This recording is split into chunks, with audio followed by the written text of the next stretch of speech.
est-ce que ça te dirait de créer des titres attractifs, des titres magnétiques qui vont te permettre de vendre tes produits, tes services? C'est dans cette vidéo.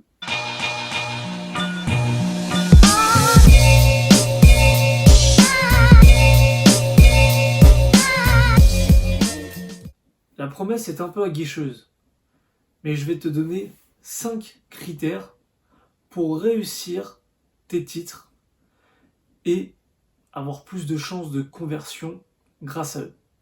Mais au final, ça ne va pas te servir qu'à ça. Ça peut te servir dans une accroche de publication, LinkedIn, etc., pour que le lecteur lise ton post entièrement. Ça peut également servir pour tes titres de vidéos YouTube. Bref, tu l'as compris, c'est applicable à tout. Avant de commencer cette vidéo, je veux juste te dire, reste jusqu'à la fin de la vidéo, car au sein de cette vidéo où je vais te donner les 5 critères, je vais également glisser un bonus. Et c'est ce bonus qui est encore plus important que le reste. Donc pour le savoir, je te conseille de rester jusqu'à la fin de la vidéo, car je vais le glisser au début, au milieu ou à la fin. Maintenant que tout ça est dit, on va pouvoir commencer. Et le premier critère, c'est d'avoir une belle promesse. Une belle promesse, c'est quoi? C'est quelque chose de réaliste, qui donne envie et qui fait cliquer. Ensuite, le deuxième critère, pour compléter, je dirais le deuxième, c'est une belle promesse, mais pas trop vendeuse. C'est-à-dire, typiquement, on a tous vu ce genre de pub, perdre 15 kilos en un mois. Voilà, ça c'est complètement bidon. Et encore là, j'ai fait soft, mais des fois tu vois des titres complètement putaclic et qui ne sont pas du tout réalistes. Donc ça marchait il y a 10 ans. Maintenant, ça marche de moins en moins. Peut-être vraiment avec les personnes moins averties, peut-être d'un certain âge, mais c'est tout. Le troisième critère, c'est d'avoir un titre pas trop long.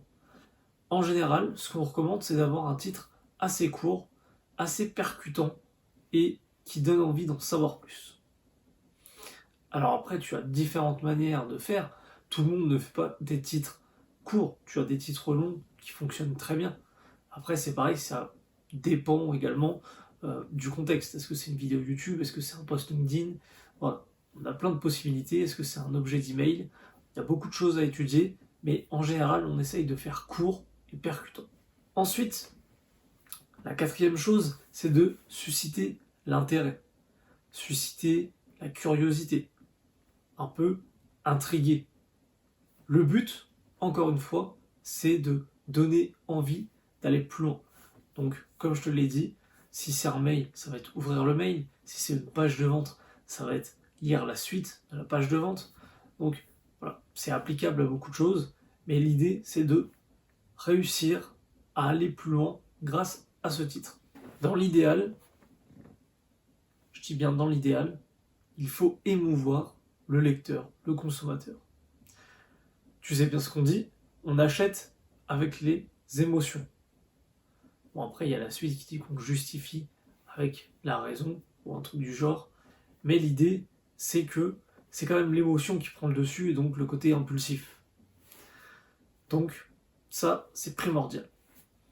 C'était une vidéo assez courte, mais je voulais juste énumérer ces 5 points avec toi, et bien évidemment, si tu as des questions, n'hésite pas à me les poser en commentaire, et si la vidéo t'a plu, je te laisse également liker. Et pour ceux qui sont restés jusqu'au bout, maintenant je vais te donner la petite cerise sur le gâteau, c'est d'utiliser des power words. Donc, les power words, ce sont des mots puissants, qui touchent justement directement l'émotion, qui donnent envie de cliquer, qui donnent envie d'aller plus loin. Et ça se travaille. Moi personnellement, j'ai créé une liste de power words qui me servent, pas dans tous mes titres, je m'en sers pas assez, mais clairement c'est très utile. Et ça c'est une liste de mots qui vaut clairement de l'or.